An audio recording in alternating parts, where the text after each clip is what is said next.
Hello.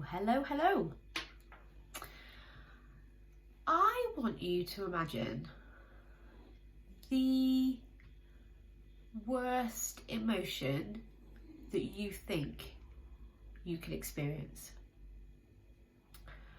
For some of you, it might be grief. For some of you, it might be shame. For some of you, it might be anxiety. It might be anger, embarrassment. And then what I want you to do is just consider that emotion is just a vibration in your body. So let's take anxiety, for example. Anxiety, for me, feels like a fluttering in my stomach. And it kind of starts to build in intensity.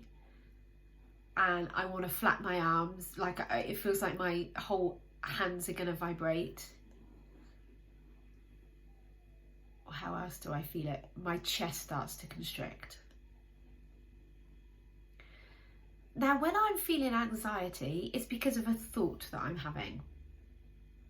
And one of my thoughts is, I'm not going to get it all done. Or I don't know what I have to do.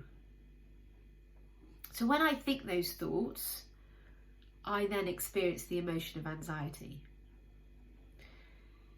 But when you consider that actually any emotion is just a vibration in your body, it's completely harmless. It might be unpleasant, but it is completely harmless. It doesn't actually have the power to hurt you. And yet so many of us spend so much time trying to avoid those emotions. So when we look at positive emotions, so joy, happiness, excitement, love, all of the positive emotions, we don't try and move away from those emotions. We, especially excitement, if you imagine like when you book a holiday and you think, oh, it's really exciting, we're gonna go on holiday, you're gonna get to travel, the excitement that generates in your body, because it feels good, you don't try and push it away. You don't ignore it, you don't avoid it, you just allow it to be there. But it doesn't last. It actually disappears until you next think about the holiday. If say you book a holiday, so we've just booked to go to Center Parcs in January, which me and my family are very excited about. That physical sensation of excitement doesn't stay with me for the whole 9 months. You don't stay experiencing the bubbles of excitement. They come and they go whenever you think about the holiday. Well, the same is true for negative emotions. They come and they go. The problem is with negative emotions, because we're so conditioned to believe that we should always feel positive, we should always be happy, we think that when we feel a negative emotion, something bad has happened, something's gone wrong. And so we try and push it away, we try and suppress it, and we try and avoid it. But nothing has actually gone wrong. We are designed to feel the whole range of emotions, good and bad. It's just a vibration in your body. We don't have to stop taking action because we feel anxious. We don't have to stop giving a presentation because of our nerves of speaking in front of people. Now, when I link this back to sugar and helping people get control of their sugar cravings, the urge and the desire to eat something sweet is an emotion. The desire is an emotion. The urge is an emotion. But so many of us don't want to feel that emotion, so we try and get rid of it. We try and eliminate it by giving it what it wants. We try and eat all the sugar to try and get rid of the desire, but that actually only enhances the desire, because then we get a dopamine hit. The brain loves the dopamine, so now we're only enhancing the desire for the sweet thing. But when you are able to learn the skill of just recognizing the emotion in your body, noticing where it feels for you, recognizing the vibration and allowing it to be there, we don't need to eliminate it. We don't need to avoid it. We don't need to push it away, or we don't need to react to it. It can just simply be there.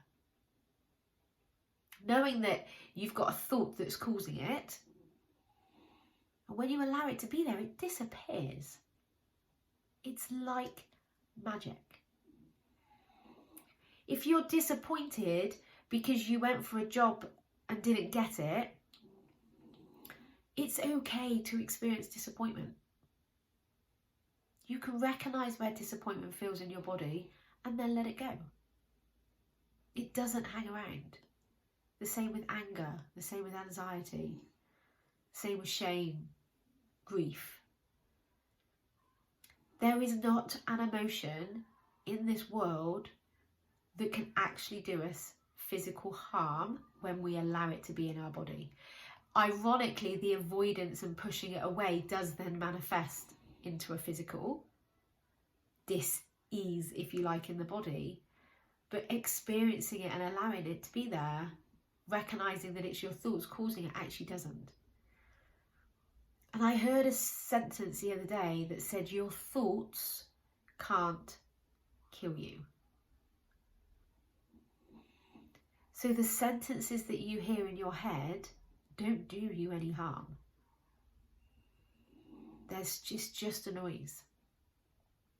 And it's similar with your emotions. Your emotions can't hurt you physically, whereas the avoidance of it possibly does.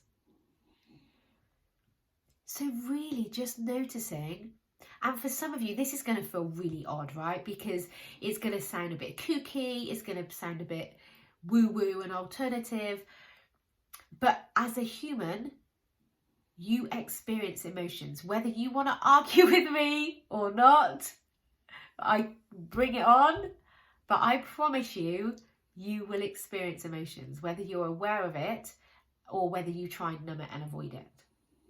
You can start to recognise where in your body do you feel it. And when you're comfortable feeling uncomfortable, there is then nothing you can't do. You can sit with your cravings for sugar and not eat the sugar. And actually, that reprograms the brain and the cravings reduce. You can sit with disappointment. You can sit with anger. You can sit with frustration.